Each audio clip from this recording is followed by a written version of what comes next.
السلام عليكم ورحمة الله وبركاته.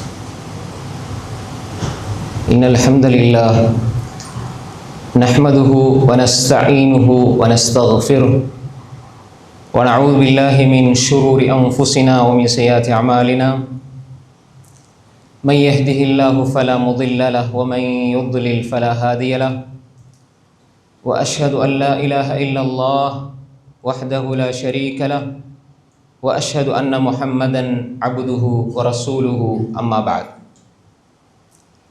அன்புக்குரிய இஸ்லாமிய சகோதரர்களே, சகோதரிகளே, தாய்மார்களே, அல்லாஹு தாலா எங்கள் மீது அன்பு கொண்டதன் காரணமாக அல்லாஹுடைய மாளிகையில் அல்லாஹுவை பற்றி பேசுகிற கேட்கிற சபையில் நம்ம எல்லோரையும் அல்லாஹ் அமரச் செய்திருக்கிறான். அல்லாஹ் யாரை நேசிக்கிறானோ, யாரை அல்லாஹ் விரும்புகிறானோ அவர்களுக்கு அல்லாஹ் அவனது மார்க்கத்தில் தெளிவை கொடுப்பான் என்பதாக நபிகள் நாயகம் ஸல்லல்லாஹு அலைஹி வஸல்லம் அவர்கள் சொன்னார்கள். அந்த வகையில் அல்லாஹ் நம்ம எல்லோரையும் நேசிக்கிற காரணத்தினால் இந்த சபையிலே அமர வைத்திருக்கிறான். அன்புக்குரிய சகோதரர்களே, சகோதரிகளே, நம்ம எல்லாருக்கும் அவசியமான, நம்ம எல்லாருக்குமே தேவையான ஒரு மிக முக்கியமான ஒரு தலைப்பு தான் இந்த தௌபா.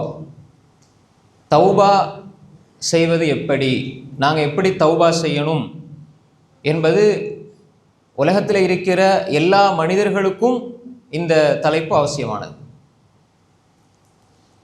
தௌபா என்று சொல்கிற பொழுது இந்த வார்த்தை ஒரு ஆழமான ஒரு கருத்தை உள்ளடக்கி இருக்கிறது. இதை நாங்கள் சரியாக புரிந்து கொண்டு இந்த தௌபாவை விளங்கி கொண்டு அந்த தௌபாவை செய்கிற பொழுது அந்த தௌபா பயனுள்ளதாக பிரயோசனமானதாக அமையும் என்பதில் எந்த சந்தேகம் கிடையாது. அன்புக்குரிய சகோதரர்களே, இமாம் இப்னு கய்யிம் அல் ஜௌஸிய்யா ரஹ்மத்துல்லாஹி அலைஹி சொல்கிறார்கள், தௌபா என்றால் என்ன? தௌபா என்றால் அர்ருஜூ இலல்லாஹ், நாங்கள் அல்லாஹ்வின் பக்கம் மீண்டு செல்வது, அல்லாஹ்வின் பக்கம் நாங்கள் மீண்டு செல்வது என்பதுதான் தௌபா. இந்த மீண்டு செல்லுதல் என்பதுக்குள்ள பல அர்த்தங்கள், கருத்துக்கள் உட்பொதிந்து இருக்கிறது. அர்ருஜூ இலல்லாஹ், அல்லாஹ்வின் பக்கம் ஒரு மனிதன் மீண்டு போறது என்றால் என்ன? அதுதான் தௌபா. இந்த தௌபாவை எப்படி நாங்கள் வாழ்க்கையில் சாத்தியமாக்கணும்? தௌபா என்பது ஒரு வார்த்தையாக நாம் விளங்கிக் கொள்ளக்கூடாது. அந்த தௌபா என்பது ஒரு வாழ்க்கை. தௌபா என்பது ஒரு வாழ்க்கை. அந்த தௌபாவுடைய வாழ்க்கையில் ஒரு மனிதன் பயணிக்க வேண்டும். அந்த தௌபாவை அவன் செய்கிற பொழுது அதை அவன் வாழ்க்கையினுடைய தத்துவமாக, ஒப்பந்தமாக அவன் ஆக்கி கொள்ள வேண்டும். அதான் தௌபா.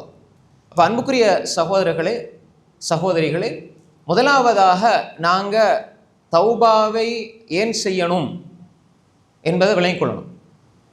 ரசூல் ஸல்லல்லாஹு அலைஹி வஸல்லம் சொல்கிறாங்க, இன்னி ல அஸ்தக்ஃபிருல்லாஹ வ அதூபு இலைஹி 70 மர்ரா வ ஃபீ ரிவாயத்தின் 100 மர்ரா. நான் ஒரு நாளைக்கு இன்னி ல அஸ்தக்ஃபிருல்லாஹ வ அதூபு இலைஹி, நான் இஸ்திக்ஃபாரும் செய்கிறேன், தௌபாவும் செய்கிறேன். இஸ்திக்ஃபாரும் செய்கிறேன், தௌபாவும் செய்கிறேன். 70 விடுத்தம், இன்னொரு அறிவிப்பில் 100 விடுத்தம். இப்போ நாங்கள் தௌபாவை எப்படி விளங்கி வச்சிருக்கிறோம்? ஒரு பாரமானதை பெருசாக விளங்கி வச்சிருக்கிறோம்.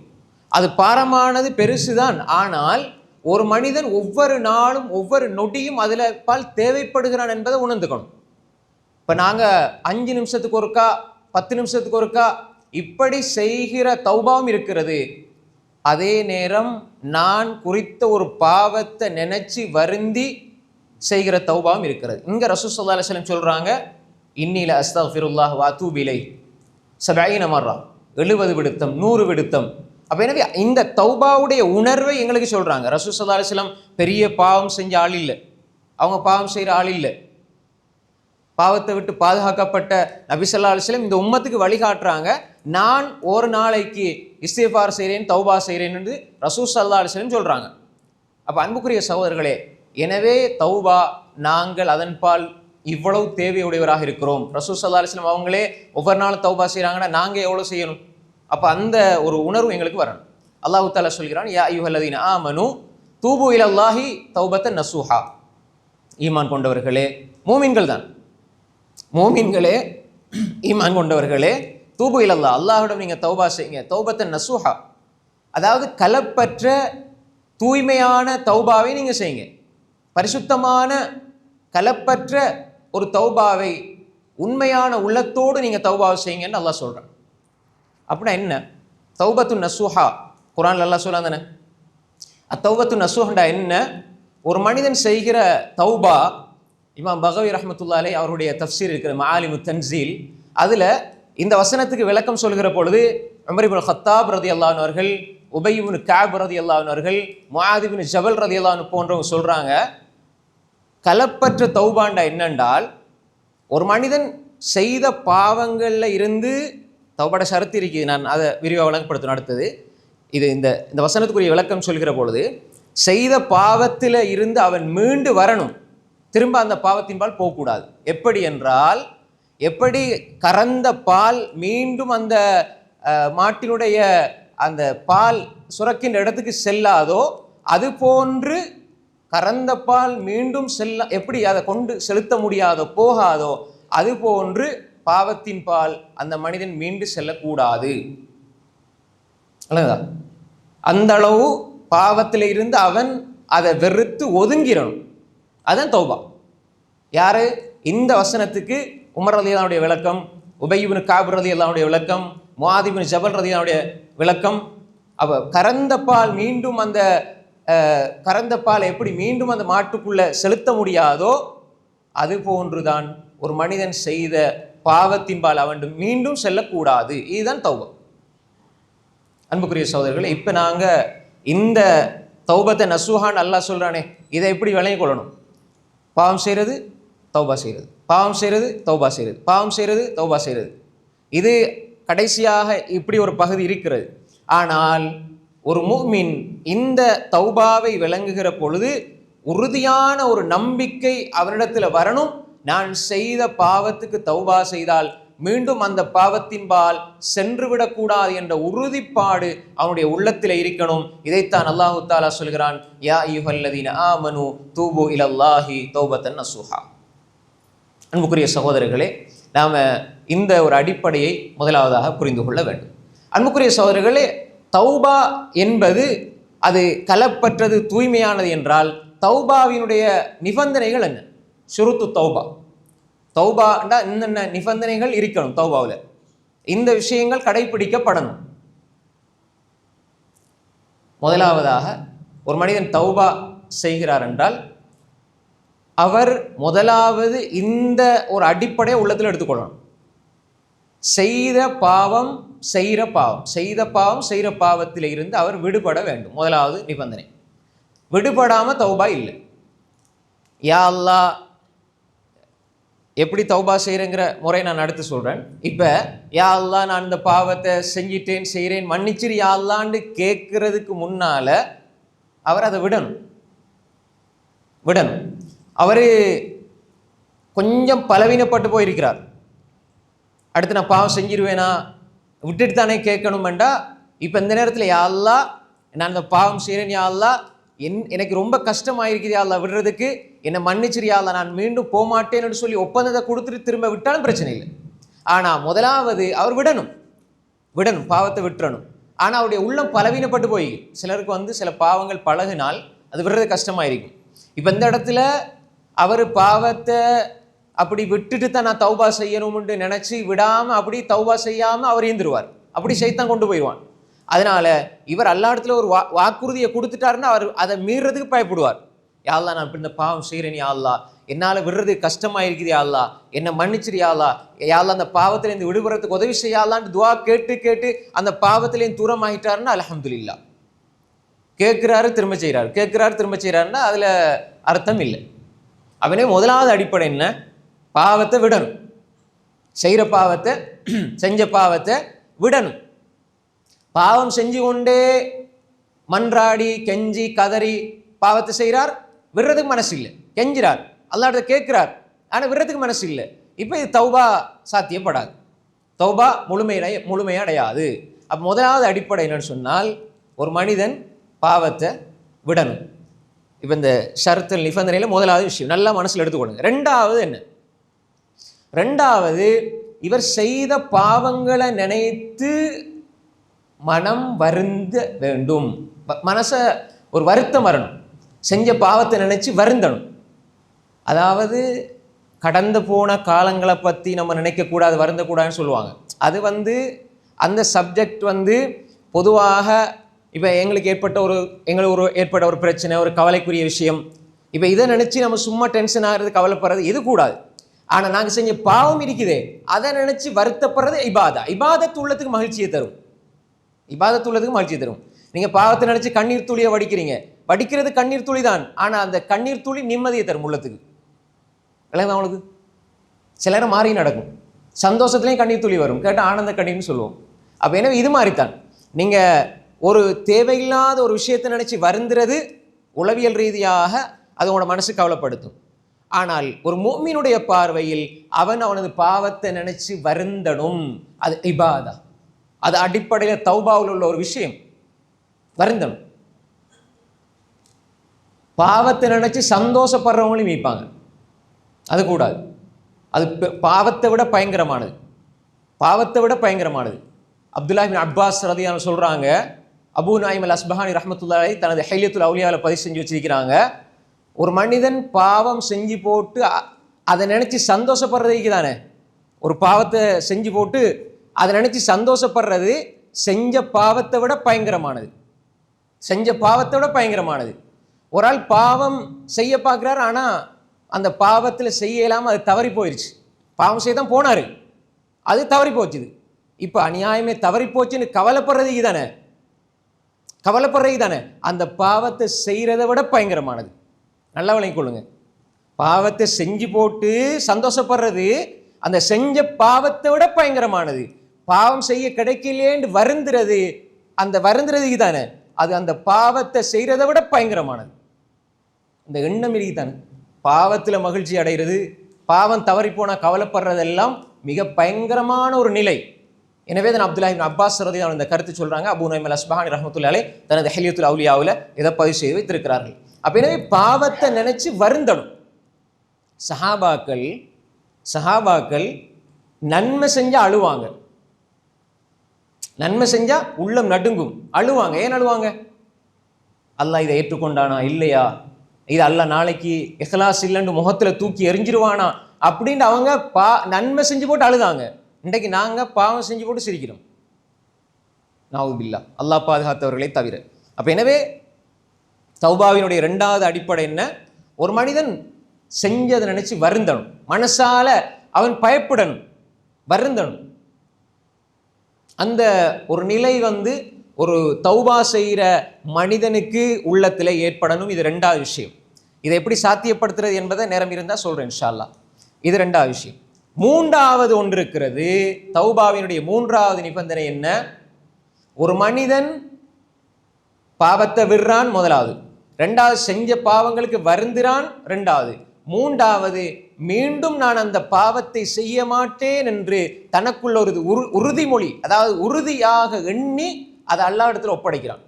யா அல்லாஹ், மீண்டும் நான் இதை செய்ய மாட்டேன். ஒரு உறுதியை எடுத்துக்கொள்றான் மனசுல. அல்லாஹ் இடத்துல ஒரு ஒப்பந்தம் செய்கிறான் மனசுல, உறுதியான ஒரு முடிவு, நான் மீண்டும் அந்த பாவத்தை செய்ய மாட்டேன் என்று உள்ளத்துல எடுத்துக்கொள்ளணும். இது தௌபாட மூணாவது விஷயம். அன்புக்குரிய சகோதரர்களே, இந்த மூன்றாவது விஷயம் இருக்குதானே, நிறைய பேர் தௌபா இந்த விஷயங்களை நினைச்சு நான் இது போற திரும்ப அந்த பாவத்தை செய்ய மாட்டேன், திரும்ப அந்த பாவத்தை செய்ய மாட்டேன் என்று சொல்லி உறுதியாக அவர் எடுத்துக்கொள்ளணும். இப்போ நான் பேய்த்து இன்னொரு ஆள்கிட்ட பேய்த்து நான் இந்த பாவத்தை செஞ்சுட்டு இருந்தேன், இது போல செய்ய மாட்டேன் யார்ட்டையும் ஒப்பந்தம் செய்ய வேண்டிய அவசியம் கிடையாது. எல்லா நிலைகளிலும் எங்கட ஒப்பந்தம், எங்கட துவா, எங்கட உடன்படிக்கை, எங்கட தௌபா எங்களுக்கும் எங்கட ரப்புக்கும் தான் இருக்கணுமே தவிர யாரையும் இடைத்தரகர்களாக ஆக்கிவிடக் கூடாது. நீங்க ஏதாவது ஒரு ஃபத்வா கேட்கறதுக்கு நிர்பந்தமான நிலையில ஒரு ஆள்கிட்ட போய் கேட்குறீங்க, அது வேற விஷயம். ஆனா நீங்க நண்பர் என்று சொல்லி செஞ்ச பாவத்தை நண்பர்கிட்ட சொல்றது, அதே மாதிரி ஒரு ஒரு தேவை இல்லாம, இதுல ஒரு தேவை இருந்தா பிரச்சனை இல்லை, ஒரு தேவை இல்லாம மனைவிட்ட சொல்றது, மனைவி கணவன்கிட்ட சொல்றது எல்லாம் தேவையே இல்லை. நண்பர்கள், அது நாங்கள் நல்ல க்ளோஸ் அதனால சொல்றேன், தேவையே இல்லை. செஞ்ச பாவத்தை பகிரங்கப்படுத்தக்கூடாது. நான் அடிக்கடி சொல்ற விஷயம், அடிக்கடி சொல்லப்பட வேண்டிய விஷயம். பல பேருக்கு இது விளங்க மாட்டேங்குது. செஞ்ச பாவத்தை அல்லாஹ் மறைச்ச ஒன்றை நீங்க ஏன் வெளிப்படுத்துறீங்க? எந்த உள்ளத்திலேருந்து என் ரப்புக்கு தெரிஞ்சா போதும். தௌபாங்கிறது அதுதான். நான் உறுதிமொழி கொடுக்கிறேன், உறுதிமொழி அவற்றை வாங்குறேன், தேவையில்லை. நாங்கள் அவற்றை உறுதிமொழி வாங்குறதுக்கும் நாங்கள் கொடுக்கறதுக்கும் என்ன தேவை இருக்குது? அன்புக்குரிய சகோதரர்களே, நாம் தெளிவாக விளங்கிக் கொள்ள வேண்டும். நாங்கள் ஒரு பாவத்தை செஞ்சா அந்த பாவத்தை விட்டுட்டு நான் தௌபா செய்ய போறேன் என்று சொல்லி, இதுக்கு பிறகு நான் இந்த பாவத்தை செய்ய மாட்டேன் என்று சொல்லி நாங்கள் உறுதியாக அல்லாஹ்விடத்தில் ஒப்பந்தத்தை செய்யணும், அல்லாஹ்வோடு செய்யணும். இது மூணாவது விஷயம். இந்த மூன்றும் ஒரு தூய்மையான உள்ளத்தில் இருந்து வந்த பிறகு அல்லாஹ்விடத்தில் மன்றாடி நாங்கள் சொல்லி எங்களோட பாவத்தை சொல்லி யா அல்லாஹ் மன்னிச்சிருந்து கேட்கிறது தௌபா. அது எப்படிங்கிறத நான் சொல்றேன் இன்ஷா அல்லாஹ். அதுக்கு முன்னால இன்னும் ஒன்று இருக்கிறது. இதெல்லாம் இந்த மூன்றும் ஹுக்கூக்குல்லாவோடு சம்பந்தப்பட்டது. எனக்கும் அல்லாஹ்க்கும் இடையில் உள்ள விஷயம். நல்லா விளங்கிக் கொள்ளுங்க. எனக்கும் அல்லாஹ்க்கும் உள்ள விஷயம். யா அல்லாஹ் நான் ஒரு பாவத்தை செஞ்சிறேன், யா அல்லாஹ் நீ மன்னிச்சிரியா அல்லாஹ் என்று அல்லாஹ்வோட நான் கேட்கிறது. இப்ப நாலாவது ஒன்று இருக்கிறது என்னென்றால், ஹுக்கூக்குல் இபாதோடு சம்பந்தப்பட்டால் இன்னொரு அடியானுக்கு கடன், இன்னொரு அடியானுக்கு ஏசி விட்டார் வீணாக, இன்னொரு அடியான வேணுமென்று கை நீட்டி அடிச்சிட்டார், இன்னொரு மனிதனுடைய பொருளாதாரத்தை சூறையாடிட்டார், இன்னொரு மனிதனுடைய காணி அபகரிச்சிட்டார், இன்னொரு மனிதனை பத்தி புறம் பேசிட்டார் என்றா இது ஹுக்கூக்குல் இபாத். இதுக்கு நாலாவது நிபந்தனை என்னென்றால், இதை நீங்க அந்த குறித்த மனிதனோட பேசி அவர்கிட்ட மன்னிப்பு கேட்க வேண்டும். அவர் மன்னிக்க வரை அல்லாஹ் மன்னிக்க மாட்டான். அங்க அல்லாஹ் மன்னிக்கிறதுக்கு அல்லாவே மன்னிக்க மாட்டான். அல்லாஹ் அதை தனக்கு ஹராமாக்கிட்டான். அடியானுக்கு செஞ்சதை அடியான் மன்னிக்காத வரை அல்லாஹ் அந்த பாவத்தை அடியானுக்கு மன்னிப்பதை அல்லாஹ் ஹராமாக்கி கொண்டான். அல்லாஹ் செய்ய மாட்டான். என்னடா இது அல்லாஹ்க்கு ஹராம் உண்டிக்கு தாண்டி யோசிப்பீங்க. ஹதீஸுல் குத்ஸில் வருது, முஸ்லிமில் வர ரிவாயத், யா இபாதி என்னுடைய அடியார்களே, இன்னி ஹர்ரம்து ظுல்ம அலா நஃப்ஸி வஜஅல்து பைனக்கும் முஹர்ரமன் ஃபலா தலாலமு. என்னுடைய அடியார்களே, இன்னி ஹர்ரம்து ظுல்ம அலா நஃப்ஸி, என் மீது நான் ஹராமாக்கி கொண்டேன். அல்லாஹ்க்கு தடை ஒன்றும் கிடையாது. அல்லாஹ் தனக்கு தடையை போட்டுக்கொண்டான். அல்லாஹ்க்கு தடை ஒன்றும் கிடையாது. அல்லாஹ் தடையை போட்டுக்கொண்டான். என்ன? இன்னி ஹர்ரம்து ظுல்ம அலா நஃப்ஸி, என் மீது நான் ஹராமாக்கி கொண்டேன் என்னுடைய அடியார்களுக்கு அநியாயம் செய்வதை. அதை உங்களுக்கும் ஹராமாக்கி இருக்கிறேன். இப்போ அல்லாஹ் ஹராமாக்கி இருக்கிறான், அநியாயத்தை ஹராமாக்கி இருக்கிறான். அவனுக்குண்டா என்ன அர்த்தம்? இன்னொரு அடியானுக்கு ஒருத்தர் அநியாயம் செஞ்சிட்டாருண்டா அது அநியாயம். அப்ப இவனுக்கு செஞ்ச அநியாயத்தை அல்லாஹ் எப்படி இவனுக்கு மன்னிப்பான்? அல்லாஹ் அநியாயம் செய்ய மாட்டானே. அப்ப எனவே அல்லாஹ் மன்னிக்க மாட்டான், அவர் மன்னிக்காத வரை. இந்த ஹுக்கூக்குல் இபாதுல நாங்க அவருக்கு லட்சக்கணக்கில் கடனை வச்சு போட்டு முன்சஃப்ல கெஞ்சி கதறி யா அல்லாஹ் யா அல்லாஹ் யா அல்லாஹ்னு நீங்க மௌத்தாகிற வரைக்கு கெஞ்சினாலும் எடுத்த கடனை கொடுக்காதவரை உங்கள் தௌபா ஏற்றுக்கொள்ளப்படாது. நிறைய பேருக்கு இதை பத்தி கவனையே இல்லை, கவனமும் இல்லை, கவலையும் இல்லை. அவரு கடன் எடுத்திப்பாரு, திருப்பி கொடுக்க மாட்டார். 1 ரூபாயும் கடன் தான், 1 லட்சம் கடன் தான். 1 ரூபாய் கடனா இருந்தாலும் கொடுக்காட்டி தௌபா ஏற்றுக்கொள்ளப்படாது, துஆ ஏற்றுக்கொள்ளப்படாது. எப்படி ஏற்றுக்கொள்ளப்படும்? ஹராமான 1 ரூபாயை வச்சுக்கிட்டு எப்படி நீங்க தௌபா செய்வீங்க? ஒருவனுக்கு ஏமாத்தி, ஒருவருக்கு வசதி இல்லை, மிச்சம் ட்ரை பண்றாரு, முயற்சி செய்து கொண்டே இருக்கிறாரு, இது வேற விஷயம். இது இருக்குது. அவர் உம்ராக்கு போறாரு, உம்ராக்கு போற மாதிரி போறாரு. நோன்பு காலம் வந்தால் எல்லாருக்கும் என்ன தர்மம் செய்கிறாரு, கஞ்சியெல்லாம் கொடுப்பாரு, பள்ளிக்கு ஊருக்கு அங்கே கொடுப்பாரு, இங்கே கொடுப்பாரு. ஆனால் எடுத்த கடனை கொடுக்க மாட்டார். பார்க்குறோமா இல்லையா? பாருங்க. அப்போ இது மக்கள் இந்த தௌபாட பேரில் ஏமாந்து போயிருக்கிறாங்க. என்ன 27ஆம் கிழமை அப்படியே அழகா வெள்ளையும் சொல்லியுமா நல்ல சூட் அடிச்சு வந்து முன்சப்பில் இருந்து ஆமீன் ஆமீன் ஆமீன் மௌலை கேட்கறதுக்கு ஆமீன் ஆமீன் சொல்லி போனால் தௌபான்னு அடிச்சுட்டு இருக்கிறோம். இல்லை, எடுத்த கடனை கொடுக்கவில்லை என்றால் தௌபா நீங்க மௌத்தாறு வரைக்கும் நீங்க காபத்துல்லாக்குள்ள போய்த்து சுஜூதுல இருந்து கேட்டாலும் ஏற்றுக்கொள்ளப்படாது. அதே மாதிரி தான் ஒரு ஆளை பத்தி புறம் பேசிட்டீங்க, ஒரு ஆளை பத்தி அடிச்சிட்டீங்கன்னா நாளைக்கு உங்களோட நன்மைகள் எல்லாம் எடுத்து பங்கு வைக்கப்படும். அடிக்கடி சொல்ற ஹதீஸ்ங்கிறதுனால விட்டுட்டு போறேன், நான் சொல்லப்பட வேண்டிய ஹதீஸ். ஒரு வங்குரோத்துக்காரன் யார்? நன்மையோட வந்து எல்லாத்தையும் அழிச்சு போடுவான். எல்லாம் கேட்க அடிச்சான், ஏசினான், எல்லாருக்கும் நன்மை பங்கு வைக்கப்படும். அப்ப எனவே அன்புக்குரிய சகோதரர்களே, எடுத்த கடன், அடுத்தவனுக்கு அநியாயம் செய்யறது, அடுத்தவனை திட்டுறது, அடுத்தவனை ஏமாத்தி பணத்தை பறிக்கிறது, இது இருந்தா இதை திருப்பி கொடுத்தால்தான் தௌபா ஏற்றுக்கொள்ளப்படும். இது 4வது அம்சம். அடியார்களோட சம்பந்தப்பட்ட விஷயத்துல அதுல மிக கவனமா இருக்கணும். யாரையும் இந்த உலகத்துல ஏமாத்தலாம், யாரை நினைச்சாலும் ஏமாத்தலாம். ஆனா அல்லாவை ஏமாத்தேலுமா? ஏமாத்தேலாது. உள்ளத்துல என்ன ஊசலாடுது என்பதை அறிந்தவன் அல்லாஹ். அப்ப அல்லாஹ் எப்படி ஏமாத்தலாம்?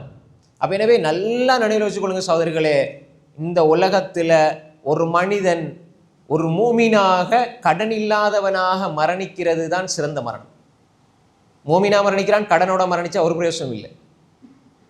கடனாளிக்கு ரசூலா தொழுவிக்கவே இல்லை கடன் உள்ளவனாயிருந்தா. அப்ப இந்த கடன் மட்டுமல்ல, ஏச்சு பேச்சு அநியாயம் இவைகளை செஞ்சா, சொத்துக்கள் அபகரிச்சு, அடுத்தவனுடைய மானத்துல கை வச்சு, உதிரத்தை ஓட்டி, அடுத்தவனுக்கு அநியாயம் செஞ்சுட்டு நீங்க என்ன அமல் செஞ்சாலும் ஏற்றுக்கொள்ளப்படாது. இதை தலையில நாங்க எடுத்துக்கொள்ளணும். ஒரு மூமினுக்கு அந்த சிந்தனை வரணும். இல்லைன்னா தௌபாவில் எந்த பிரயோசனம் இல்லை. எனவே அன்புக்குரிய சகோதரர்களே, எடுத்த கடன்களை திருப்பி ஒப்படைங்க. அதே மாதிரி அநியாயம் செஞ்சா போய் மன்னிப்பு கேளுங்க. யாரையாவது ஏசிட்டீங்களா, போய் மன்னிப்பு கேளுங்க. யாரையாவது புறம் பேசுனீங்களா, மன்னிப்பு கேளுங்க. குறித்த ஆள்கிட்ட போங்க. யாருக்கோ ஏசி போட்டு நான் இப்படி ஏசிட்டேன், அல்லாஹ் என்ன மன்னிப்பானான்னு இன்னொரு ஆள்கிட்ட போய் கேட்காதீங்க. குறித்த ஆள்கிட்ட போய் சொல்லுங்க, நான் உங்களை பத்தி தவறா பேசிட்டேன், என்ன மன்னிச்சிருங்க அப்படின்டா அவர் மன்னிச்சாருன்னு அல்லாஹ் மன்னிப்பான். மன்னிப்பு கேட்டால் நாங்கள் மன்னிப்பு கொடுக்கணும். அதான் ஒரு மனித பண்பு. அல்லாஹ் தான் சொல்றான், நீங்க மன்னிச்சா அல்லாஹ் உங்களை மன்னிப்பான். அப்ப நாங்கள் மன்னிக்கணும். ஆனா நான் யாரு, எவ்வளவு பெரிய ஆள், நான் எப்படி அவர்கிட்ட போறது? நான் ஏமாத்திட்டு தான் இருப்பேன், நான் பொய் சொல்லிக்கிட்டு தான் இருப்பேன், ஆனா நான் தொழுவேன், ஒரு பிரயோசனம் இல்லை. நோம்பு பிடிப்பேன், ஒரு பிரயோசனம் இல்லை. உம்ராக்கு போவேன், ஒரு பிரயோசனம் இல்லை. சில பொழுது ஏற்றுக்கொள்றது கூட கஷ்டமாயிருக்கும். என்ன இது, ஒரு நன்மை வேலை செய்யாதா, ஒரு நன்மைக்கு கூலி இல்லையாண்டா? இதுதான் இஸ்லாம். அடுத்தவனுக்கு செய்கிற அநியாயத்தில் செஞ்சு போட்டு நீ அல்லாஹ்வை சந்தோஷப்படுத்தி என்ன பிரயோசனம் இருக்குது? அன்புக்குரிய சகோதரர்களே, எனவே தௌபாட விஷயத்தில் இதை நாங்கள் கவனமாக எடுத்துக்கொள்ளணும். பல பேர் நினைச்சிருக்கிறாங்க, என்னடா கத்தி கத்தி கத்தி துவா கேட்டா அல்லாஹ் எல்லாத்தையும் மன்னிச்சிருவான், யாருக்கு என்ன அநியாயம் செஞ்சாலும் சரி அல்லாஹ் எங்களை மன்னிச்சிருவான்னு நினைச்சிருக்கிறாங்க. இல்லை சகோதரர்களே, அடுத்தவனுடைய பத்வாவுக்கு ஆளாகிவிடக்கூடாது. அடுத்தவன் அநியாயம் செய்யப்பட்டான் என்றா உங்களால, நீங்க அவனுக்கு அநியாயம் செஞ்சிட்டீங்கண்டா அவன் துவா கேட்டா அல்லாஹ் எந்த திரையும் இல்லாமல் ஏற்றுக்கொள்வான். நீங்க தௌபா செஞ்ச வேலை இல்லை. அவன் யால இவன் எனக்கு அநியாயம் செஞ்சிட்டான், நீ பார்த்துக்கண்டா முடிச்சு. அப்ப எனவே அன்புக்குரிய சகோதரர்களே, தௌபாவினுடைய ஒரு அடிப்படையான அம்சம்தான் என்ன, யாரோடு பிற மனிதர்களோடு சம்பந்தப்பட்டால் நாங்க அவங்ககிட்ட போய்த்து மன்னிப்பு கேட்டுக்கொள்ளணும். இது 4வது அம்சம். இது அடுத்தவங்களோட சம்பந்தப்படுறது. அப்ப எனவே இந்த 4 விஷயமும் எங்களுக்கு தௌபாவில் நாங்க பேணிக்கொள்ள வேண்டும், கடைபிடிக்க வேண்டும். இப்ப அடுத்த பகுதி, எப்படி தௌபா செய்யறது, ஒவ்வொரு மனிதனும் எப்படி தௌபா செய்யறது. இப்ப நான் இப்ப இந்த 4 விஷயம் எனக்கு விளங்கிருச்சு. தௌபாண்டா என்ன, அல்லாஹ்வின் பக்கம் நம்ம மீண்டு போறது, பாவத்தை விட்டுட்டு அல்லாஹ்வின் பக்கம் போறது, இதான் தௌபான்னு எங்களுக்கு விளங்குது. ரைட். தௌபாட ஷுரூத்கள், நிபந்தனைகள் என்ன, இந்த 4 விஷயம் இருக்கணும், அது எங்களுக்கு விளங்குது. இப்ப நான் இப்ப தௌபா செய்ய போறேன். எப்ப தௌபா செய்யணும்? இப்ப இதுல ஒரு தெளிவு ஒன்று நாங்க தெளிவா புரிஞ்சு கொள்ளணும். என்னடா, இதுக்கு வந்து ரைட் 27ஆம் கிழமை அல்லது 29ஆம் கிழமை அல்லது சுபுக்கு போறோம் அல்லது மஹரிப் போறோம், அப்படி டைம் கிடையாது. நீங்க இப்ப நினைக்கிறீங்களா அடுத்த நிமிஷம் தௌபா, இப்ப நினைக்கிறீங்களா இப்ப தௌபா, இதுதான் தௌபா. இதை உணர்ந்துட்டீங்களா, ரைட், நான் விளங்கிட்டேன், இந்த பாவம் பெரிய ஒரு சுமை, இதை விடவில்லை என்றால் அல்லாஹ் என்ன ஒருபோதும் என்னுடைய உள்ளத்துக்கு நிம்மதியை தர மாட்டான். ஏன்னா பாவம் செய்ய செய்ய நிம்மதியை பறிபோயிடும். பாவமே தானே, பாவத்துக்கு ஒரு சக்தி இருக்குது என்னண்டா, நிம்மதியை பறிச்சிடும். நம்ம நினைப்போம் என்ன மனசுக்கு நிம்மதியே இல்லை, மனசுக்கு நிம்மதியே இல்லை அப்படின்னு யோசிப்போம். அங்கே கவுன்சிலிங் போவோம், இங்கே போவோம், அங்கே போவோம். செய்கிற பாவத்தை விடுங்க, உங்களோட மனசு நிம்மதி அடையும். செய்கிற பாவத்தை விடுங்க, மனசு நிம்மதி அடையும். ஏண்டா நன்மை உள்ளத்துக்கு நிம்மதியை தரும், பாவம் நிம்மதியை பறிக்கும்.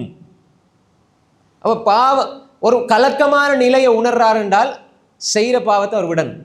இப்ப செய்கிற பாவம் சிறிய பாவங்கள் ஈதானே. ஹதீஸ்கள்ல எங்கெல்லாம் பாவங்கள் மன்னிக்கப்படும், பாவங்கள் மன்னிக்கப்படும் என்று வருதோ, முன் செஞ்ச பாவங்கள் மன்னிக்கப்படும் வருதோ, அதெல்லாம் சிறு பாவம் தான். உதாரணமா மன்சாம ரமலான் ஈமான் வஹ்திசாபன் குஃபிர லஹு மா தகதம மின் தம்பி. யார் ஒரு மனிதர் நோன்பு வைக்கிறாரோ, ஈமானோடு நல்ல நம்பிக்கையோடு நன்மை எதிர்பார்த்து நோன்பு வைக்கிறாரோ அவருடைய முன்பாவங்கள் மன்னிக்கப்படும். இந்த முன்பாவங்கள் எல்லாம் மன்னிக்கப்பட்ட என்ன அர்த்தம்? பெரும்பாவங்கள் அல்ல, சிறிய சிறிய பாவங்கள் மன்னிக்கப்படும். தொழுகை பாவத்தை மன்னிக்கும், சிறிய பாவங்களை மன்னிக்கும். இந்த பெரிய பாவங்களுக்கு தானே பெரும்பாவங்கள் நிறைய இருக்குது. ரசூலுல்லாஹி சொன்னாங்க, இஜ்தனிபு அஸ்ஸபஅல் மூபிகாத், உங்களை அழிக்கிற 7 பாவங்களை நீங்க தவிர்த்து கொள்ளுங்கன்னு சொன்னாங்க. அல் கபாயிர்னு சொல்லி இமாம் தஹபி ரஹ்மத்துல்லாஹி ஒரு புத்தகம் எழுதிக்கிறாங்க. பெரும்பாவங்கள் நாங்க நினைக்கிறது என்ன, பெரும்பாவங்கள்டா இதாண்டு கொலை செஞ்சிக்கணும், விபச்சாரம் செஞ்சிக்கணும், வட்டிண்டு. அதை தாண்டி நாங்கள் சொல்கிற நாங்கள் செய்கிற எத்தனையோ பாவங்கள், அதை பட்டியல் போடுறதுக்கு அதை பற்றி பேச இப்போ டைம் போதாது. பெரும் பாவங்கள் என்ன, அது நிறைய புத்தகங்கள்லாம் இருக்குது, தமிழ்ல எல்லாம் இருக்குது. அப்போ அந்த பாவங்கள் பெரும் பாவங்கள் நாங்கள் செஞ்சிடும். உதாரணமாக வட்டி, மதுபானம், விபச்சாரம். இப்போ பெரும் பாவங்கள் ஒருவர் செய்கிறாரு, பொய் சாட்சி சொல்கிறது, அவதூறு சொல்கிறது. இப்போ யார் இப்படி பெரும் பாவங்கள் செய்கிறாரோ அவர் நான் இதில் இருந்து விடுபடணும்னு நினைச்சா அதுக்கு தௌபா செய்யணும். தனியான ஒரு தௌபா அவர் செய்யணும். யா அல்லாஹ் நான் அந்த பாவம் செய்கிறேன்னு சொல்லி அவர் என்ன செய்யணும்? தௌபா செய்யணும். அப்போ பெரும் பாவம் செய்கிறார். அப்போ ஒரு மனிதர் யோசிக்கிறார் நான் தௌபா செய்யணும்னு சொல்லி. இப்போ என்ன செய்யணும்? இப்போ அசருப்புற செய்யும், மஹரிப்புற செய்யும். அதாவது பிறகு பிறகு பிறகு என்பதுதான் சைத்தாண்ட மிகப்பெரிய ஆயுதம். சைத்தான மிகப்பெரிய ஆயுதம் எது? பிறகு பிறகு பிறகு பிறகுன்னு போகும். அப்போ சைத்தானை கட்டி போட்டால் இப்போ நஃப்ஸ் இருக்குதானே, அதுவும் அப்படித்தான். சைத்தான கூட்டாளி மாதிரி தான். இன்ன நஃப்ஸல அம்மாரத்தும் பிஸ்ஸு, சைத்தான் வாரது நஃப்ஸுக்கு தான். ரெண்டும் சேர்ந்து தான் மனுஷனை வழி எடுக்கிறது. நஃப்ஸை நம்மட கண்ட்ரோலுக்குள்ள வச்சா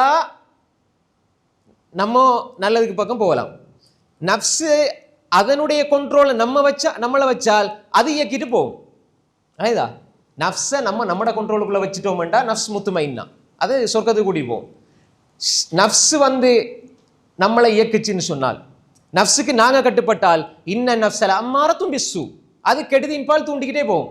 அப்போ இப்போ தௌபா செய்யாத, பிறகுன்னு போகும். தௌபா என்ன பெரிய ஒரு விஞ்ஞானம் விளக்கம்னு நினச்சிருக்கீங்க தௌபாண்டா? இல்லை. இப்போ நான் சொன்ன நிபந்தனைகள் இதை விளங்கி நீங்கள் என்ன செய்ய போகிறீங்க?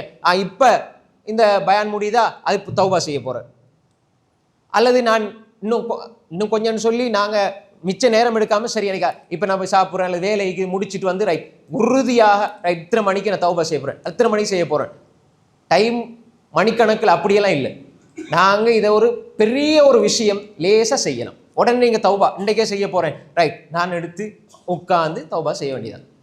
எதுக்கு நாங்கள் புறவு செய்வோம், நாளைக்கு செய்வோம், அல்லது எல்லாரும் சேர்ந்து இமாமை வச்சு நாங்கள் எல்லாம் தௌபா செய்வோம், இதல்ல. தௌபா என்பது உங்களுக்கும் உங்களோட ரப்புக்கும் இடையில நீங்க செய்யற ஒப்பந்தம், கேட்கிற விடயம். இது நீங்க ரப்போட செய்யற விஷயம், ரப்புக்கு சொல்ற விஷயமே தவிர ஒரு ஆள் சொல்லி தந்து நீங்க சொல்றது அல்லது லைட்டை ஆஃப் பண்ணி வச்சு ஒரு ஆள் துவா கேட்க எல்லாம் அப்படியே ஓண்டு அழுகிறது அல்ல. இது பிதா, இது வழிகேடு, இது நரகத்துக்கு கொண்டு போய் சேர்க்கும். ரசூல்லா காட்டி தரையில் குல்லு பிதாத்தின் தலாலா. ஒரு ஆள் யா அல்லாஹ் நாங்கள் ஒரு ராகத்தை எடுத்து முன் செஞ்ச பாவம் பின் செஞ்ச பாவம் எல்லாரும் லைட் ஆஃப் பண்ணி போட ஆமீன் ஆமீன், இது என்ன? இது சொல்லும் பொழுது இபாதத்தை கொச்சப்படுத்தி பேசுறார். இபாதத்தா இருந்து அப்படி இல்லை, இது வழிகேடு, இது நரகத்துக்கு கொண்டு போய் சேர்க்கும். ரசூலுல்லாஹி ஸல்லல்லாஹு அலைஹி வஸல்லம் அவர்களோ சலபு சாலிஹீன்களோ சஹாபாக்களோ காட்டித்தரவில்லை. எங்கேயாவது மஸ்ஜித் நபவியில அல்லது எங்கேயாவது அந்த காலத்துல சஹாபாக்கள் இப்படி செஞ்சாங்களா? ரசூல்லா செஞ்சாங்களா? எந்த ஒரு சஹாபிக்கு எல்லாரும் ரசூல்லாவோட பெரிய ஆளா? இப்ப இருக்கிற நாங்க இமாம்கள் பெரிய ஆக்களா? இல்லையே. ரசூல்லா எல்லா சஹாபாக்களும் வாங்க, பிலால் வாங்க, ஹம்தலா வாங்க, முஆத் வாங்க, உபை இப்னு கஅப் வாங்க, முஸஅப் எல்லாரும் வாங்க, நான் துஆ கேட்க நீங்க ஆமீன் சொல்லுங்க சொன்னாங்களா? எப்பயாவது? நீங்க மார்க்கத்தை நீங்க நினைச்சதெல்லாம் செஞ்சா மன் அமில அமலன் லைஸ அலைஹி அம்ருனா ஃபஹுவ ரத்துன், யாரு இந்த இஸ்லாத்துல இல்லாத புதுசாக உருவாக்குற விஷயங்களை உருவாக்கி அமலா செய்யறாங்களோ அது நிராகரிக்கப்படும், தூக்கி எறியப்படும். இது நானா சொன்னேன், ரசூலா சொன்னாங்க ஸல்லல்லாஹு அலைஹி வஸல்லம். எனவே இந்த மார்க்கத்துல கலப்படம் இல்லை. இந்த மார்க்கத்துல நாங்க நினைச்சு செய்யற நாங்களா வணக்கங்களை உருவாக்குறது கிடையாது. உணர்ச்சி வசப்பட்டு எல்லோரும் சேர்ந்து பார்த்தீர்களா நாங்க ஒரு தௌபாவை கூட்டு தௌபாவை செய்வோம். நீங்க ஒரு ஃபார்மேட்டை உருவாக்கி நீங்க எல்லாம் செய்யறதுக்கு நீங்க யார்? இந்த மார்க்கத்துல ஒரு புதுமையை உருவாக்க உங்களுக்கு அதிகாரத்தை தந்தது யார்? அல்லாஹ்வுடைய தீனில் கை வைக்க உங்களுக்கு யார் அதிகாரம் தந்தது? யாரும் அதிகாரம் தர இல்லை. எப்படி ஒன்றை கூட்டுவீங்க? தனிய அடுத்தது கத்தி சத்தத்தை உயர்த்தி கேட்கறது நபி வழி அல்ல. இஸ்லாம் அதை விரும்பவும் இல்லை. ரகசியமா கேட்கணும். எனக்கும் என் ரப்புக்கும் உள்ளது, பக்கத்தில் உள்ளவங்கள கூட கேட்கக்கூடாது. உணர்ச்சி வசப்பட்டு சில நேரம் சுஜூதில் துவா கேட்குறோம், அழுது அழுது அழுது தமிழ்லேயே கேட்போம், பக்கத்தில் இருக்கிறவங்களுக்கு அது கஷ்டமாயிருக்கும். நீங்கள் உங்கள் உள்ளச்சத்தில் தான் செய்வீங்க, பக்கத்தில் உள்ளவங்களுக்கு அது ரொம்ப கஷ்டமாயிருக்கும். அப்படியும் செய்யக்கூடாது. சில நேரம் அந்த உணர்ச்சி வசப்படுறதான வசனங்கள் ஆயத்துக்களை கேட்டு சுஜூதில் துவா கேளுங்க, யாழ்லா யாழ்லா யாழ்லான்னு கத்தி கத்தி அவர் அழுவார். அவருக்கு தெரியாது அந்த நேரத்தில் பக்கத்தில் இருக்கிறவங்களுக்கு இது டிஸ்டர்ப் ஆகிருக்க முடியாது. அப்படி கேட்கக்கூடாது, அப்படி கேட்கக்கூடாது. நீங்கள் அழுகிறத சலபு சாலைகள் குர்ஆன் ஓதிட்டிப்பாங்க, அழுக வந்துடும். அழுக வந்தால் இப்போ யாராவது பார்க்க வந்தால் உடனே கீழே குனிஞ்சு அப்படியே இப்படி அவங்க கண்ணை சொறிகிற மாதிரி அல்லது ஏதாவது அதை திசை திருப்பிடுவாங்க. அப்படி அந்த இஹ்லாஸில் அவ்வளோ கவனமாக இருந்தாங்க. இன்றைக்கு நேற்று நான் ஃபோன் எடுத்து பார்க்குறேன், அது சும்மா எனக்கு கண்ணுக்கு பட்டு ஒரு மௌலவி அழுகிறாரு, சுப்ஹானல்லாஹ், அழுது அழுது ஆடி ஆடி என்ன மார்க்கத்தை சொல்லி கொடுக்குறாங்க, சுப்ஹானல்லாஹ், அதை மாஷா அல்லாஹ், அல்லாஹ் அக்பர், லா இலாஹ இல்லல்லாஹ் கீழே ஒரு 500 பேர். என்ன மார்க்கம் இது? அவர் தலையை ஆட்டி ஆட்டி யா அல்லாஹ் யா அல்லாஹ் யா அல்லாஹ் அழுகிறாரு. இவங்கெல்லாம் அதை வீடியோ எடுத்து போடுறாங்க. அதாவது உண்மையிலேயே அல்லாஹ்வுடைய மார்க்கத்தில் ஒரு விளையாட்டாக இதை நினைச்சு செய்கிறாங்க. இது ஒரு ஆலிம் என்பதை தாண்டி ஒரு மனுஷனா யோசிங்களேன். இப்படி கெஞ்சி கூத்தாடி ஆடி ஆடி ஆடி இதெல்லாம் யாருடைய கலாச்சாரம்? நாங்கள் சொன்ன கோவப்படுவாங்க. யார் இது செய்கிறது? அடுத்தவங்க பார்க்கணும், எங்களை பாராட்டணும், பார்த்தீர்களா ஒரு விசேஷ தௌபா நடக்குது, ஆமீன், மாஷா அல்லா மாஷா அல்லா மாஷா அல்லா, இதோ நேரலையில் தௌபா. என்ன இது மார்க்கத்தில் ஏன் விளையாடுறீங்க? மௌலவிமார்கள், அல்லாஹ்வை அஞ்சிக் கொள்ளுங்கள், அல்லாஹ் பயந்து கொள்ளுங்கள். இது விளையாட்டு அல்ல. கவலையோடு சொல்றேன், எல்லாரும் அல்ல, அல்லாஹ் பாதுகாத்தவர்களை தவிர. இது ஒரு கேலி கூத்தாக்கிட்டாங்க. நீங்க அழுகிறது உங்களோட ரப்புக்கு தெரியணும், அடுத்த மனிதனுக்கு தெரியன்ற அவசியம் கிடையாது. அடுத்த மனிதனுக்கு காட்டுறதுக்கல்ல. ஏன் லைவ்ல போறீங்க? ஏன் வீடியோ எடுக்கிறீங்க? ஒரு ஒரு ஒரு தௌபாவை அல்லாஹ் இடத்துல, யா அல்லாஹ் இந்த பாவத்தை மன்னிச்சிருன்னு நீ கேட்கும் பொழுது, என்னுடைய அடியான் என்னிடம் கேட்கிறான் என்பதை தாண்டி அவன் லைவ்ல போட்டு உலகம் முழுக்க காட்டுறான்னு நல்லா சந்தோஷப்படுவானா? எவ்வளவு கேவலமான வேலை இது. நாங்கள் அதுக்கு பழகிடக்கூடாது. குர்ஆன் சுன்னாவை பின்பற்றுகிற உண்மையான கொள்கைவாதிகள் இந்த மோசமான வழிகேட்டின் பால் திரும்பி பார்க்கவும் கூடாது. இந்த வழிகேட்டை ரசிக்க கூடாது. இந்த வழிகேட்டை பார்த்து கவலைப்பட, அது பாவம். அதுக்கு தௌபா செய்யணும். அதை செய்கிற மௌலைமார்கள் அதுக்கு தௌபா செய்யுங்க, அல்லாஹ் பாதுகாத்தவர்களை தவிர. ஏன் இந்த வழிகேட்டுக்கு போகணும்? அப்ப எனவே தௌபாவை எப்படி காட்டித்தான் வருடத்தில் 27ஆம் கிழமை மட்டும் தௌபா செய்ய பழகியிருக்கிறோம். அதுக்கு தான் நான் இதை சொல்ல வரேன். வருடத்தில் 27, அதில் ஷெடியூலில் 12 மணிக்கு பயான், 3 மணிக்கு தௌபா, லைட் ஆஃப் பண்ணியாச்சு தௌபா. அதுக்கு பிறகு திரும்ப அடுத்த வருஷம் தான் 27. ஏன் அந்த ஆண்டு தௌபா செஞ்சுட்டு போவாங்க, சுபும் இல்லை ஒன்றும் இல்லை. அப்போ அன்புக்குரிய சகோதரர்களே, ஒவ்வொரு நொடியும் நாங்கள் தௌபாட உணர்வோடு இருக்கணும். நான் இப்போ தௌபா செய்ய போகிறேன்டா, நான் என்ன செய்யணும்? ரைட், உட்காந்தாச்சு. உட்காந்து நான் தனிமையில் நான் என் இஹ்லாஸ், நான் தௌபா செய்கிறது அல்லாஹ்க்கு மட்டும் தான் தெரியும். நான் துவா கேட்கிறேன், நான் தௌபா செய்கிறேன்னா, நான் என்ன செய்கிறேன் என்பது எனக்கும் அல்லாஹ்க்கு மட்டும் தான் தெரியும். யாருக்கும் அது தெரிய வேண்டிய அவசியம் இல்லை. உட்காந்து நாங்கள் நேற்று சொன்னோம், துவா கேட்குற மாதிரி தான். துவா கேட்குற மாதிரி என்ன முதலாவது அல்லாஹ் புகழுங்க, அல்லாஹ் புகழ்ந்து அல்லாஹ்வோட பெயர்களை கொண்டு அலைங்க, அல்லாஹ் புகழுங்க, அல்லாஹ்வோட பேரை கொண்டு அலைங்க. அதுபோல் நபி ஸல்லல்லாஹு அலைஹி வஸல்லம் ஸலவாத் சொல்லுங்க. அதுக்கு பிறகு இந்த 3-4 விஷயங்கள் நம்ம சொன்னோமே, 3 விஷயம், அந்த ஷரத்துகள் சொன்னோமே, அதை நினைச்சு கொள்ளுங்க. அதில் உறுதி எடுக்க வேண்டிய விஷயங்களை உறுதி எடுத்துக்கொள்ளுங்க. 4வது விஷயம் இருக்குது அடியார்களோடு சம்மந்தப்பட்ட, அதை நிவர்த்தி செய்யுங்க, அதை பூர்த்தி செய்யுங்க. அதுக்கு பிறகு அதெல்லாம் நினைச்சு போட்டு, யா அல்லாஹ் நான் அந்த பாவம் செய்கிறேன், யா அல்லாஹ் என்ன மன்னிச்சிரு, யா அல்லாஹ் மன்னிச்சிரு, யா அல்லாஹ் உள்ளத்தால உணர்ந்து ரப்பிட்ட நீங்க கேளுங்க, யா அல்லாஹ் என்ன மன்னிச்சிரு, யா அல்லாஹ் நான் மீண்டும் நான் அந்த பாவத்தை செய்ய மாட்டேன், யா அல்லாஹ், யா அல்லாஹ் நான் தவறுதலா செஞ்சிட்டேன், யா அல்லாஹ் அந்த பாவத்தின் பால் போறதுக்கு என்ன விட்டுறாத, யா அல்லாஹ்னு துவா கேட்டு நீங்க தௌபாவை அல்லாஹ் இடத்துல கேளுங்க. ரசூலுல்லாஹ் ஒரு துவாவை கேட்டால் ஒரு முக்கியமானதாக இருந்தால் 3 முறை திருப்பி கேட்பாங்க. ஹதீஸில் வருது, சையான ஹதீஸில் வருது, திருப்பி கேட்பாங்க. அப்போ ஒரு விஷயத்தை நம்ம திருப்பி திருப்பி துவாவில் கேட்கலாம்.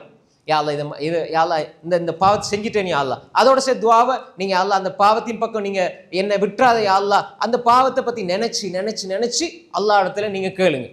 கண்ணீர் வருதா? அல்ஹம்துலில்லாஹ். அல்லாஹ் இடத்துல மன்றாடி கேளுங்க. அல்லாஹ்வோட அச்சத்தால கண்ணீர் துளிய வடிச்ச கண் போகுது. அல்லாஹ்வோட அச்சத்தால கண்ணீர், ஐனும் பக்கத் மின் ஹஷ்யத்தில்லா வரஜுலுன் தக்கரல்லாஹ காலியன் ஃபஃபாதத் ஐனா. அல்லாஹ்வை தனிமையில், கூட்டாக இல்லை, தனிமையில் யாருக்கும் தெரியாம அழைச்சி கண்ணீர் வடிச்சா அவருக்கு அரசுடைய நிழல் கிடைக்கும். சபஅத்துன் யுதில்லுஹுமுல்லாஹு ஃபீ தில்லிஹி யௌம லா தில்ல இல்லா தில்லுஹ். அல்லாஹ்வோட அந்த அரசுடைய நிழல் இருக்கிற அந்த நாளில் அவருக்கு அரசுடைய நிழல் கிடைக்கும், நரகத்துக்கு போக மாட்டார். அப்போ அல்லாஹ்வோட அச்சத்தால கண்ணீர் வடிச்சு துவா கேளு. அதுக்கு பிறகு இப்போ நேத்தும் அந்த துவாவுடைய விஷயம் சொல்லும் பொழுது துவா எப்படி முடிக்கிறது என்று சொல்லி சில சகோதரர் கேட்டாங்க. அப்போ துவா முடிக்கிறது சம்மந்தமாக எந்த ஹதீஸ்களும் இல்லை. செலவாத்தை ஓதி திரும்ப அல்லாஹ் புகழ்ந்து தான் முடிக்கணும் அப்படின்னு சொல்லி எந்த சஹீஹான ஹதீஸும் இல்லை. ரசூல் அப்படித்தான் துவா முடிச்சாங்கன்னு ஒரு வழிமுறை, ஒரு ஃபார்மட்டும் இல்லை. நம்ம முதலாவது அல்லாஹ் புகழ்ந்து செலவாத்தை சொல்லி வேண்டிய தேவையை நம்ம கேட்டுக்கொள்றது, நேற்று சொன்ன விஷயங்களோட சேர்த்து கடைசியாக நாங்கள் என்னத்தை சொல்லி முடித்தாலும் சரி, செலவாத்தை சொன்னாலும் அல்ஹம்துலில்லாஹ் பிரச்சனை இல்லை, அதுவும் நல்லதான். அதே மாதிரி ஏதாவது அல்லாஹ் புகழ்ந்து போட்டு முடிச்சாலும் அல்ஹம்துலில்லாஹ், அல்லது நீங்கள் தேவைகளை கேட்டு போட்டு விட்டுட்டு போனாலும் எழுப்பிட்டு போனாலும் பிரச்சனை இல்லை. நீங்கள் என்ன சொல்லி முடிச்சாலும் பிரச்சனை இல்லை, அதில் எந்த ஒரு செய்தியும் தெளிவாக இல்லை, அதனால தான் சொல்லலை. அப்போ எனவே நீங்கள் என்ன இந்த தௌபாவை செஞ்சு போட்டு யா அல்லாஹ் இதை என்னிடமிருந்து ஏற்றுக்கொள் யா அல்லாஹ், அதை நாங்கள் துவாவில் சொல்லலாம். இப்ராஹிம் அலைஹிஸ்ஸலாம் அவங்க ஒரு அந்த காபாவை கட்டி போட்டு துவா கேட்டாங்களே யா அல்லாஹ் ஏற்றுக்கொள்ளு. அப்போ எனவே செஞ்சு போட்டு நம்ம ஏற்றுக்கொள் யா அல்லாஹ்னு துவா கேட்டுக்கொள்ளலாம். அப்போ யா அல்லாஹ் அந்த துவாவை கபூல் செஞ்சு யா அல்லாஹ்னு துவா கேட்டு நாங்கள் என்ன செய்யலாம், முடிச்சுக்கொள்ளலாம். தௌபாவும் அப்படித்தான். அப்போ எனவே அன்புக்குரிய சகோதரர்களே, தௌபாவை நாங்கள் இப்படி செஞ்சுட்டு ஒரு 5 நிமிஷம் தௌபா செஞ்சிட்டோம், முடிஞ்சு. 10 நிமிஷம் தௌபா செஞ்சிட்டோம், முடிஞ்சுது. இதுதான் தௌபா. அப்போ இன்னொரு விஷயம், இதில் முக்கியமான விஷயம் என்னென்னா, ஒரு ஆள் தௌபா செஞ்சுட்டு திரும்ப பாவம் செஞ்சிட்டார், அதே பாவத்தை திரும்பி செஞ்சிட்டார். இப்போ என்ன, ஒருவர் ஒரு பாவம் செஞ்சிட்டாரு, இப்போ தௌபா செஞ்சிட்டாரு, திரும்ப மனுஷன் அடிப்படை, மனுஷன் அப்படித்தானே, மனுஷன் அடிப்படையில் பொறுமையோடு இருந்தார், கஷ்டத்தோடு இருந்தார், ரொம்ப பாதுகாத்தாரு, ஏதோ தவறுதல திரும்ப செஞ்சிட்டாரு. இப்போ திரும்ப தௌபா செய்யலாமா? திரும்ப தௌபா செய்யலாம். ஆனால் உண்மையிலே உறுதியாக இருந்து ஒருவர் முடியாமல் மனுஷன் அடிப்படையில் செஞ்சிட்டாருன்னா திரும்ப தௌபா செய்யலாம். திரும்ப அப்படி செஞ்சாலும் தௌபா செய்யலாம். ஆனால் விளையாட்டுத்தனமாக தௌபா செஞ்சுட்டு திரும்ப செய்கிறது அப்படி இருக்கக்கூடாது.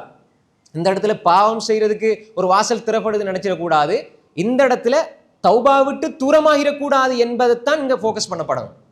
வளைஞ்சா ஏன்னா புகாரில் ஒரு ஹதீஸ் வருது, ஒரு அடியான் பாவம் செய்கிறான், பாவம் செஞ்ச போட்டு யா அல்லாஹ் என்னை மன்னிச்சிரு என்று சொல்லி அவன் அல்லா இடத்துல சொன்ன பொழுது அல்லாஹு தாலா என்ன சொல்கிறான், அல்லாஹ் இந்த அடியான் அல்லாஹ் அவனோட பாவத்தை மன்னிக்கிறான், நினைச்சா தண்டிப்பான் என்பதை உணர்ந்து தான் அவன் கேட்கிறான் என்று சொல்லி அல்லாஹு தாலா ஆசைப்படுறான், சந்தோஷப்படுறான். திரும்ப அந்த அடியான் பாவம் செய்கிறான், திரும்ப கேட்கிறான், அதே தான் அல்லாஹ் சொல்றான், திரும்ப அல்லாஹு தாலா கேட்கிறான். அப்போ எனவே திரும்ப ஒரு அடியான் அல்லாஹ்வின் பக்கம் வரும்பொழுது அல்லாஹ் மன்னிக்கக்கூடியவனாக இருக்கிறான். அன்புக்குரிய சகோதரர்களே, எனவே ஒரு மனிதன் திரும்ப ஒரு பாவம் செஞ்சிட்டான்டா தௌபா விட்டு தூரமாயிடக்கூடாது. இப்போ ஷைத்தான் உள்ளத்தில் போடுவான், நான் திரும்ப பாவம் செஞ்சிட்டேன், திரும்ப அல்லாஹ் ஏற்றுக்கொள்ள மாட்டானே. குல் யா இபாதி அல்லதீன அஸ்ரஃபு அலா அன்ஃபுஸிஹிம் லா தக்னது மின் ரஹ்மத்தில்லாஹ் இன்னல்லாஹ யக்ஃபிரு துனூப ஜமீஆ. நீங்க பாவம் செஞ்சிட்டீங்க, அளவுக்கு அதிகமாக பாவம் செஞ்சிட்டீங்க என்றாலும் அல்லாஹ்வோட ரஹ்மத்திலிருந்து நிராசை அடைஞ்சிட வேண்டாம், நிராசை வந்துடக்கூடாது. அதனால பாவம் செய்யறதுக்கு தைரியமும் வந்துடக்கூடாது, பாவம் செய்யறது தைரியம் வந்துடக்கூடாது, நிராசை வந்துடக்கூடாது. ஏதோ மனிதன் லைஃப் பலவீனமாக படைக்கப்பட்டிருக்கிறான், ஹொலிக்கல் இன்சான் லைஃபா பலவீனமாக படைக்கப்படுகிறான், ஏதோ பாவம் செஞ்சுட்டான்டா தௌபா விட்டு தூரமாகிடக்கூடாது, திரும்ப தௌபா செய்து கொள்ள வேண்டும். அப்போ எனவே அன்புக்குரிய சகோதரர்களே, தௌபாவை அடிக்கடி செய்யணும், அடிக்கடி செஞ்சுக்கிட்டு இருக்கணும். தௌபா செஞ்சோடனே என் பாவம் மன்னிக்கப்பட்டு நம்ம நினைச்சு மாஷா அல்லாஹ் தௌபா செஞ்சா இன்னைக்கு போதும். ஒரு நாளைக்கு 10 முறையா தௌபா செய்யுங்க, 20 முறையா தௌபா செய்யுங்க, பல முறை செய்யுங்க, தௌபா செய்யுங்க, செஞ்சுக்கிட்டே இருங்க. ஆனா அந்த பாவத்தை விட்டு தூரமாகி பல முறை தௌபா செய்ய செய்ய அல்லாஹ் தஆலா எவ்வளவு சந்தோஷம் அடைவான். என் அடியான் இந்த பாவத்தை விட்டு விலகி தௌபா செஞ்ச பிறகும் மீண்டும் மீண்டும் என்னிடம் கேட்கிறானே என்ற எவ்வளவு அல்லாஹ் சந்தோஷப்படுவான். எனவே அன்புக்குரிய சகோதரர்களே, இந்த ஒரு பழக்கத்தை நாங்கள் உருவாக்கி கொள்ளணும். இன்னொரு செய்தி என்னென்றால், ஒரு மனிதன் ஒரு பாவம் செய்கிறான், இப்போ மனசை சில பாவங்கள் உறுத்தும் தானே. ஒரு பாவத்தை செஞ்சா இந்த நேரத்தில் தௌபா செஞ்சா உண்மையிலே அவரை விட்டுட்டாருன்னா அல்லாஹ் மன்னிச்சிருவான், தௌபா செஞ்சா அல்லாஹ் மன்னிச்சிருவான். இப்போ ஒரு மனிதனுக்கு பாவம் செஞ்சோடனே உள்ளத்தை உறுத்தும். இப்போ என்ன செய்யறது? ரசூல் ஸல்லல்லாஹு அலைஹி சொன்னாங்க, ஒரு மனிதன் ஒரு பாவம் செய்கிறான், பாவம் செஞ்ச உடனே அவனோட மனசு உறுத்தும் தானே. இப்போ போய் அவன் அழகா உது செஞ்சு 2 ரக்காத் தொழுதால் அவனுடைய பாவங்கள் அல்லாஹ் மன்னிச்சிருவான். 2 ரக்காத் அந்த எண்ணத்தில் பாவம் செஞ்ச உடனே ஒரு மனிதன் போய்த்து அழகா உழு செஞ்சு 2 ரக்காத் தொழுகிறான். இப்போ அந்த 2 ரக்காத் தொழுதால் அந்த மனிதனுடைய பாவங்களை அல்லாஹ் மன்னிப்பான் என்று சொன்னார் ஸல்லல்லாஹு அலைஹி வஸல்லம். சில அறிஞர்கள் தௌபா உடைய தொழுகை என்று சொல்வார்கள். இதுக்கு பேர் அப்படி சொல்ல, சலாத்து தௌபா அது நேரடியாக இல்லைன்றாலும் ஒரு மனிதன் தௌபா என்று ஒரு இந்த 2 ரக்காத்தை தௌபாவுக்காக பாவ மன்னிப்புக்காக தொழுதால் அவனுடைய பாவம் மன்னிக்கப்படும். இந்த ஹதீஸ் திர்மிதியில 406வது செய்தியாக வருகிறது, அஹ்மதுல முஸ்னத் அஹ்மதுல வருது, இப்னு மாஜாவில் வருது, அபூதாவுதுல வருது, அல்லாமா அல்பானி ரஹ்மத்துல்லாஹி அலைஹி சஹீஹுல் ஜாமில இந்த ஹதீஸை சஹீஹ்னு சொல்றாங்க. இந்த ஹதீஸ் சஹீஹான ஹதீஸ். இமாம் நசாயியும் சுனல் குப்ராவில் எழுதுறாங்க. எனவே இந்த ஹதீஸ் சஹீஹான ஹதீஸ். அப்ப ஒரு மனிதன் என்ன செய்யணும்? 2 ரக்காத் தொழுதுட்டு அல்லாஹ் இடத்துல கேட்கணும், யா அல்லாஹ், தொழுது போட்டும் கேட்கலாம். அப்ப இப்படி ஒரு மனிதன் கேட்கிற பொழுது அல்லாஹ் தஆலா மன்னிப்பான். ஆனால் ஒரு மனிதன் பாவம் செஞ்ச உடனே ரப்ப நினைக்கிறான். எனவே இந்த ஹதீஸை அலி ரலியல்லாஹு அன்ஹு சொல்றாங்க, இந்த ஹதீஸ் அறிவிக்கும் போது அலி ரலியல்லாஹு அன்ஹு சொல்றாங்க, அபூபக்கர் ரலியல்லாஹு அன்ஹு அவர்கள் ரசூலுல்லாஹ் சொல்ல கேட்டதாக சொன்னார்கள் என்று சொல்லி இந்த ஹதீஸ் அறிவிக்கிறாங்க. அறிவிச்சு போட்டுத்தான் இந்த ஹதீஸ் அறிவிச்சு போட்டுதான் இந்த வசனத்தை சொல்றாங்க. சூரா ஆல இம்ரான்ல வல்லதீன இதா ஃபஅலு ஃபாஹிஷத்தன் அவ் ஸலமு அன்ஃபுஸஹும் ذكروا ஃபஸ்தக்ஃபரு லிதுனூபிஹிம் வமை யக்ஃபிரு ذுனூப இல்லல்லாஹ் வலம் யுஸிரு அலா மா ஃபஅலு வஹும் யஅலமூன். அவர்கள் பாவத்தையோ மானக்கேடான செயலையோ தங்களுக்குத்தான் அநியாயம் செய்தாலோ அவர்கள் உடனே அல்லாஹ்வை ஞாபகம் செய்து பாவங்களுக்கு மன்னிப்பு இஸ்திக்பார் செய்து கொள்வார்கள் என்று இந்த வசனத்தை ஓதி காட்டினார்கள். அப்ப என்ன, உடனே பாவம் செஞ்சோன்னு அல்லாஹ்வோட எண்ணம் வந்து 2 ரக்காத் தொழுது அவர் அல்லாஹ்விடத்துல கேட்கிற பொழுது 2 ரக்காத் தொழுது அந்த எண்ணத்தோட அல்லாஹ்வோட 2 ரக்காத் தொழுகிற பொழுது அல்லாஹ்வுடைய பாவத்தை மன்னிக்க கூடியவனாக இருக்கிறான். எனவே அன்புக்குரிய சகோதரர்களே, இந்த தௌபாவுடைய இந்த ஒரு வழிமுறையை நாங்கள் பரிபூர்ணமாக எடுத்துக்கொண்டு ஒவ்வொரு நாளும் தௌபா செய்யக்கூடியவர்களாக நாங்கள் ஆகணும். தௌபாவுடைய சிந்தனை எடுத்துக்கொள்ளணும். மீண்டும் மீண்டும் பாவத்துக்குள்ள போறவர்களாக இருக்காமல் தௌபா பெரிய ஒரு தத்துவமாக எடுத்துக்கொள்ளாம தௌபா எந்த ரப்போட நான் பேசுறது, எனக்கு அது தெரியாது இது தெரியாதேன்னு யோசிக்காதீங்க. உங்களுக்கு தெரிந்த உங்களோட பாசையில உங்களோட ஊர் பாசையில உங்களுக்கு என்ன முறையில தெரியுமோ அப்படி கேளுங்க. அல்லாஹ் எல்லா மொழியையும் அறிந்தவன். உங்களோட உள்ளத்துல இருந்து வார அந்த வார்த்தைகள் அல்லாஹ் கேட்கிறான். இவனுக்கு தெரியாது, எப்படி கேட்கிறன்னு தெரியாது, ஆனா என்கிட்ட கேட்கிறானே என்ற அடியான்னு சொல்லி அல்லாஹ் சந்தோஷப்படுவான் சகோதரர்களே. எனவே தௌபாவை நாங்க அதிகமாக்கி கொள்வோம். அல்லாஹ் இடத்துல பாவ மன்னிப்பு அதிகமாக்கி கொள்வோம். ஒவ்வொரு நாளும் கேட்போம். ரமலானில் மட்டுமல்ல எல்லா காலங்களிலும் அல்லாஹ் இடத்துல தௌபாவை நாங்க செய்து கொண்டே இருப்போம். அல்லாஹு தாலா மன்னிக்கக்கூடியவனாக இருக்கிறான். அல்லாஹு தாலா தௌவாப், அல்லாஹு தாலா கஃபார், பாவங்களை மன்னிக்க கூடியவன். மனிதன் அல்லாஹ் இடத்துல வந்தா ஏற்றுக்கொள்வான்ற பண்பு அல்லாஹ் இடத்துல இருக்குது. அவ மனுஷன் பாவம் செய்யாட்டி கேட்காட்டி அல்லாஹ் எப்படி மன்னிப்பான்? அப்ப எனவே மனிதன் இயல்புல அப்படிப்பட்டவன் தான். எனவே தௌபா அது நாங்க செஞ்சு கொண்டே இருக்கணும். அல்லாஹ் அதை ஆசையோடு மன்னிக்கிறான். மன்னிப்பது மட்டும் இல்லாமல் அருளையும் அல்லாஹ் எங்களுக்கு செய்கிறான். எனவே அன்புக்குரிய சகோதரர்களே, நாங்கள் அல்லாஹ்வின் பக்கம் மீண்டு செல்வோம். அல்லாஹ்வை நாங்கள் அல்லாஹ்வுடைய அந்த மன்னிப்பையும் அவனுடைய ரஹ்மத்தையும் நினைத்து அல்லாஹ்வின் பக்கம் மீண்டு சென்றால் நிச்சயமாக அல்லாஹ் எங்களது எல்லோருடைய பாவங்களை மன்னிக்க காத்து கொண்டிருக்கிறான். அப்படி பாவங்கள் மன்னிக்கப்பட்ட நிலையில் இந்த ரமலானிடம் இருந்து விடைபெற்று சொர்க்கத்துக்கு செல்லக்கூடிய நன்மக்களாக அல்லாஹ் நம்ம எல்லோரையும் ஆக்கி அருள்வானாக. வாஹிரு தஅவானா அனில் ஹம்துலில்லாஹி ரப்பில் ஆலமீன். வஸ்ஸலாமு அலைக்கும் வரஹ்மத்துல்லாஹி வபரகாத்துஹு.